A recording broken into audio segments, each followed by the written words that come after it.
नरेगा जो स्कीम है उस पर इतना पैसा खर्च हो रहा है। अगर आप हमारा बजट उठा के देखते हैं तो पिछले बजट का कोई 35% के आसपास, यानी कि 3.5 से 4 लाख करोड़ रुपया जो है वो सोशल सेक्टर में गया है। लेकिन कितने लोग यहां पर हैं जो MBA करके सोशल सेक्टर में जाना चाहते हैं? 1, 2, 3, और वो भी खरबूजे को देख के खरबूजे ने रंग बदला है। ये प्रॉब्लम है डॉक्टर चतुर्वेदी कि MBA हमारे यहां पर व्हाइट कॉलर BMW कार में ड्राइव करने वाला एक हमारे दिमाग में ये तस्वीर बन गई है कि सोशल सेक्टर में कोई गांव में जाकर के वहां पर हजारों करोड़ रुपए इस समय जो है वो सरकार दे रही है, उसको कोई मैनेज करना नहीं चाहता। सब दिल्ली में बैठ करके या मेकर चैम्बर्स में बंबई में बैठ करके वो कंपनी मैनेज करना चाहते हैं। मैं समझता हूं कि जो अमेरिकन मॉडल रहा मैनेजमेंट एजुकेशन का, जिसमें पर्पस था बिजनेस का maximization of the interest of the share holder, इस मॉडल पर मैनेजमेंट एजुकेशन हमारे देश में शुरू हुई। लेकिन ये क्राइसिस अब अमेरिका में भी आ चुका है कि वहां की कंपनियां सिर्फ शेयर होल्डर्स के इंटरेस्ट में नहीं काम कर सकती, उनको तमाम तरह के स्टेक होल्डर के इंटरेस्ट को ध्यान में रखना अब लाजमी हो गया। तो हमारे देश में भी ये मॉडल अब नहीं चलेगा। अब जो मैनेजर्स हैं या मैनेजमेंट एजुकेशन है उसको शेयर होल्डर्स के अलावा जो तमाम स्टेक होल्डर्स हैं सोसाइटी में, सबसे बड़ा स्टेक होल्डर सोसाइटी है। कोई बिजनेस वैक्यूम में नहीं हो सकता और सोसाइटी के इंटरेस्ट को इग्नोर करके कोई बिजनेस ग्रो नहीं कर सकता। तो हमें आज ऐसी मैनेजमेंट एजुकेशन की जरूरत है जो कंज्यूमर्स, एम्प्लॉइज, फार्मर्स, कम्युनिटीज और इस प्लेनेट, सबसे बड़ा इशू आज ये पैदा हो गया है कि सारी दुनिया की कंपनियों को यह सोचना होगा कि क्या सारे रिसोर्सेज जो इस पृथ्वी के हैं वो सिर्फ इसी जनरेशन में खत्म कर दिए जाएंगे या आने वाली जनरेशन के लिए पानी, जमीन और ऑक्सीजन बचेगा या नहीं बचेगा। हमारे इंस्टीट्यूट ने इसीलिए सस्टेनेबल डेवलपमेंट पर एक कोर्स लॉन्च किया है, शुरू किया है, जो कल प्रारंभ होने जा रहा है। और हम मैनेजमेंट एजुकेशन में इस बात को कहना चाहते हैं कि मैनेजमेंट एजुकेशन को सामाजिक सरोकारों से जोड़ना जरूरी होगा, क्योंकि कोई भी कंपनी वैक्यूम में बिजनेस नहीं कर पाएगी। उसको सामाजिक सरोकारों से तालमेल बिठाकर ही अपने आप को ग्रो करना होगा। अगर वो ऐसा नहीं करेगी तो वो कंपनी अपने भविष्य के प्रति एक बहुत बड़ा प्रश्न चिन्ह खड़ा करेगी। बिल्कुल। क्लाइमेट चेंज को अगर हम उठा के देखते हैं इस समय, तो कैलिफोर्निया की इस समय 25 से 30% उनकी जो ग्रोथ वो बता रहे हैं। कैलिफोर्निया स्टेट में आपको बता दूं हिंदुस्तान से ज्यादा उसकी GDP है, उसकी 25 से 30% जो ग्रोथ हो वो नए ग्रीन टेक्नोलॉजीज जो है उसके ऊपर उसमें होगी, और उसके लिए उनको मैनेजर चाहिए होंगे। बराक ओबामा जो है वो पूरी दुनिया का क्लाइमेट मैनेज नहीं कर सकते, ना मनमोहन सिंह हिंदुस्तान का कर सकते हैं, ये चीज उन पर नहीं छोड़ सकते। दूसरा साहब, क्या आपको लगता है कि ये एक चेंज जो है, एक ये मेंटल चेंज, मैं आप जब देख रहा हूँ सब ब्राइट होनहार छात्र छात्राएं हैं, ये मेंटल चेंज इनको देखना पड़ेगा कि इन एरियाज में भी मैनेजमेंट का बहुत अच्छा स्कोप है, और अब तो उसमें पैसे भी बहुत हैं। मैं बिल्कुल सहमत हूं आपसे, और जो चतुर्वेदी साहब ने कहा उससे भी। आज हमको किसी भी बिजनेस को बहुत फंडामेंटल तरीके से देखने की ज़रूरत है। हम हटकर नहीं देख सकते कि हमने साबुन बना लिया, बेच दिया और प्रॉफिट कमा लिया। हमको जरूरी से देखना पड़ेगा कि वो साबुन समाज के किस किस तबके तक पहुंच रहा है, और वो सही तरीके से बन रहा है या नहीं, उसका क्या साइड इफेक्ट है। हर चीज को हमको समझना पड़ेगा, और तभी हम सोसाइटी में कुछ ढंग का काम कर पाएंगे। और एज ए मैनेजर ये हमारे लिए एक ज़रूरी हमारे प्रोफेशन का भाग हो गया है। और जब हम हमारी जिम्मेदारी इस तरीके से समझेंगे तो हमारे लिए कई नई दिशाएं खुलेंगी, कई नए आयाम खुलेंगे, और हम अपने आप को भी मजबूत बना पाएंगे, अपने देश को भी मजबूत बना पाएंगे।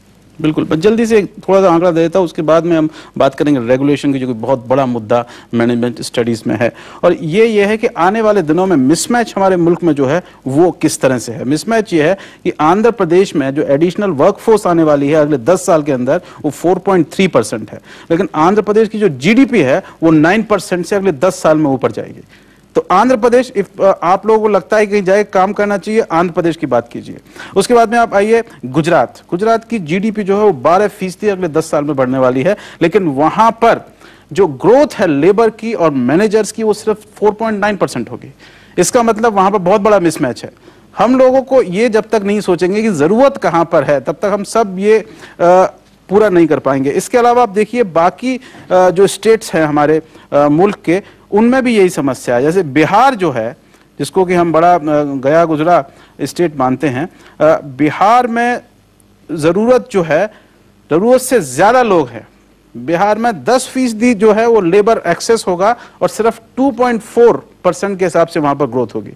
तो ये जब तक हमारा जो मैनेजर है वो नहीं समझेगा तो हम पूरे मैनेजमेंट स्टडीज को मैनेज नहीं कर पाएंगे। मेरे ख्याल में ये सबसे बड़ी बात है। और इसको मैनेज करने के लिए सबसे बड़ी बात है रेगुलेटरी सिस्टम क्या होना चाहिए। ये बहुत बड़ी समस्या हमारे मुल्क में है। जिस तरह से हमने हाल में देखा कि मेडिकल काउंसिल ऑफ इंडिया जो है उसको भंग कर दिया पड़ा, जिसने कि दुनिया के, देश के ही नहीं दुनिया के बेहतरीन डॉक्टर जो हैं हजारों की संख्या में बनाए हैं। क्या हमें इस तरह के हमारी जो रेगुलेटरी सिस्टम है उसको बदलने की जरूरत है। कुछ देर में हम फिर हाजिर होते हैं। आप देख रहे हैं मनी मंथ। आज हम यहां पर हैं बिमटेक ग्रेटर नोएडा।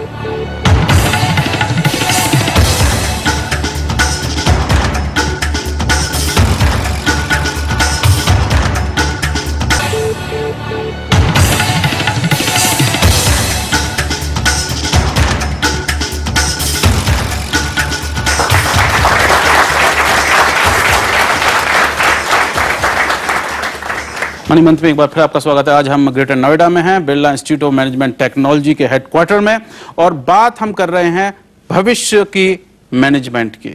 एमबीए का भविष्य जो है वो क्या होगा, इसके बारे में हम बात कर रहे हैं। भविष्य को सुधारने के लिए सबसे बड़ी जरूरत इस समय है कि एक रेगुलेटरी बॉडी हमारी हायर एजुकेशन के लिए वो होनी चाहिए। और उसमें भी मेरे ख्याल में बड़ी विडंबना यह है कि इतने बड़े डॉक्यूमेंट में जो कि नेशनल नॉलेज कमीशन ने बनाया है, उसमें सिर्फ 2.5 पेज जो है वो मैनेजमेंट को दिया गया है। तो उनको ये लगता होगा ये तो खुद मैनेज कर लेंगे, इनको मैनेज करने की ज्यादा जरूरत नहीं है। लेकिन इसकी बहुत हमें जरूरत जो इस समय है, ग्रेडिंग की जरूरत है। इंस्टीट्यूशंस के, इंस्टीट्यूशंस का जो विस्तार है उसकी जरूरत है।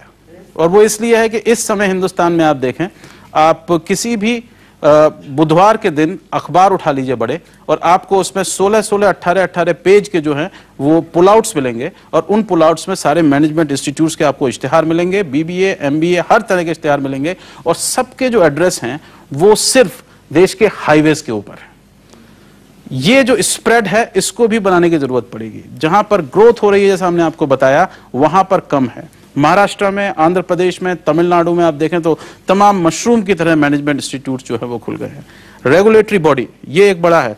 आप रेगुलेटरी बॉडी में भी काम कर चुके हैं। क्या आपको लगता है कि एआईसीटी और ये सब जो हमारे यहाँ है इसको खत्म करके एक नई संस्था, जैसा कि नॉलेज कमीशन में कहा गया है, MEE, management of educational entities, एक नया सिस्टम बनना चाहिए?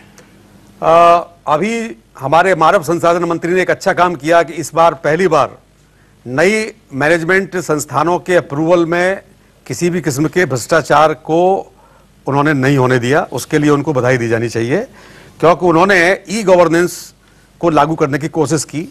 ई गवर्नेंस में बहुत सारी परेशानी आई संस्थाओं को, लेकिन उन्होंने इंस्पेक्टर राज जो होता था, जो कि खुलेआम पैसा मांगकर घटिया संस्थानों को अप्रूवल देते थे, उस पर रोक लगाने की कोशिश की। मैं ये कहना चाहता हूं कि भारत सरकार अगले संसद के सत्र में एक बिल ला रही है और उसमें सारी रेगुलेटरी बॉडीज को खत्म करके एक national commission for higher education and research बनाए जाने का प्रस्ताव किया गया है।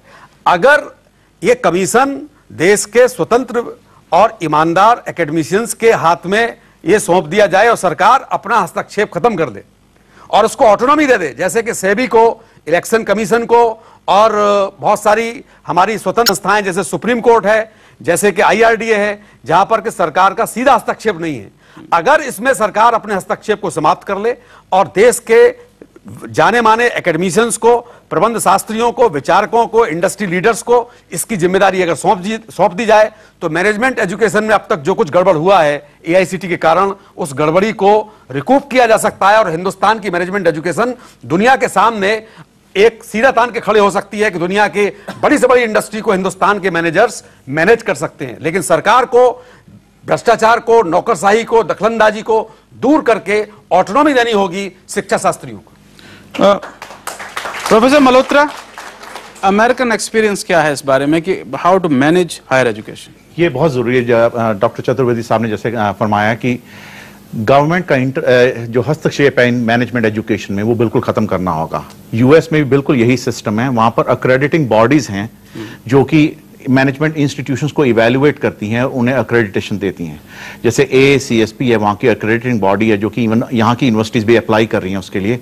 वो उनमें जो मेंबर्स हैं वो लोग सब एकेडमिशियंस हैं, वो आके इवैल्यूएट करते हैं आपके इंस्टीट्यूट को, और अगर उसमें कोई चीज नीचे है तो उसको ऊपर लाने की रिकमेंडेशन देते हैं। आपकी फैकल्टी, आपके रिसोर्सेज को इवैल्यूएट करते हैं, उसके बेसिस पे आपको अक्रेडिटेशन दी जाती है, मान्यता दी जाती है, जिसमें गवर्नमेंट का कुछ लेना देना नहीं है।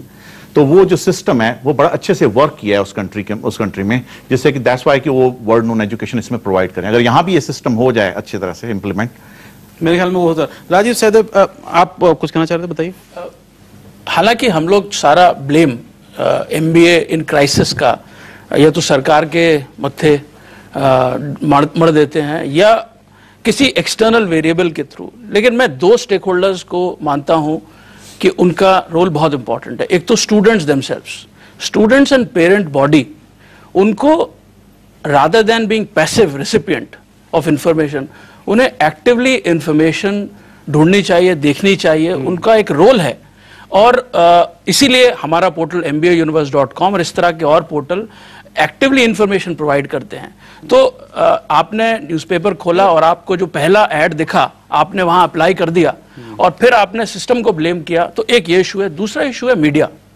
आई थिंक मीडिया को has to handle this very responsibly, क्योंकि ये एक बहुत इंपॉर्टेंट सेक्टर है हमारी सोसाइटी का, एजुकेशन।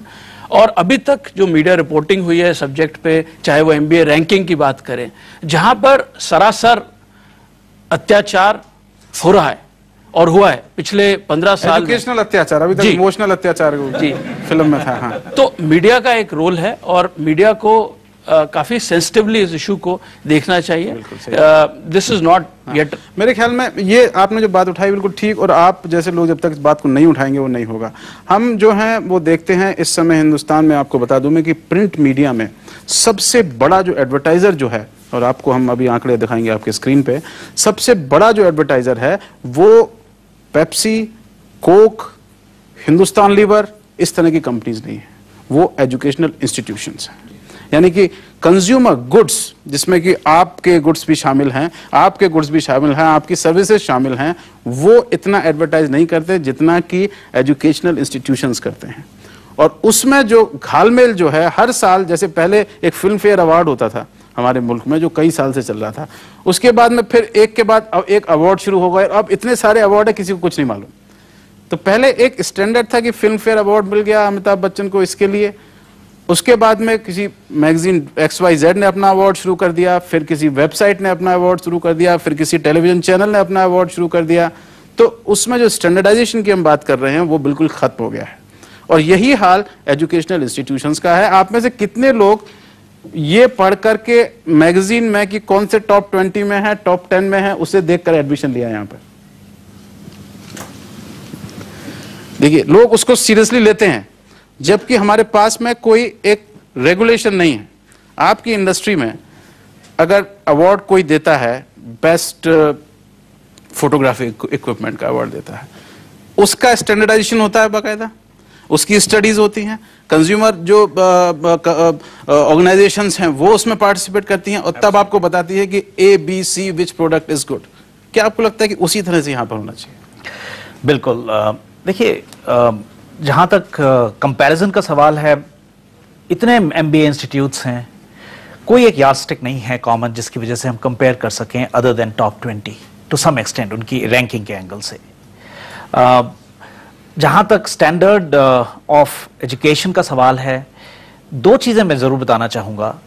पहला ये कि इंडिया एक ऐसा ही पहला ही शायद कंट्री बचा है, आखिरी कंट्री बचा है जहाँ MBA के लिए आपको एक्सपीरियंस की ज़रूरत नहीं है। सबसे बड़ी रिक्वायरमेंट MBA के लिए है एक्सपीरियंस। एंड मैं तो ये रिकमेंड करूंगा कि ये कंडीशन होनी चाहिए, चाहे रेगुलेटरी हो चाहे वॉलंटरी हो, कि हाई वेटेज हो एक्सपीरियंस की। जब तक कोई स्टूडेंट को 3 साल का एक्सपीरियंस, वर्क एक्सपीरियंस नहीं है, MBA की नॉलेज, MBA की स्किल्स एंड MBA की लर्निंग रिलेटेबल हो ही नहीं सकती।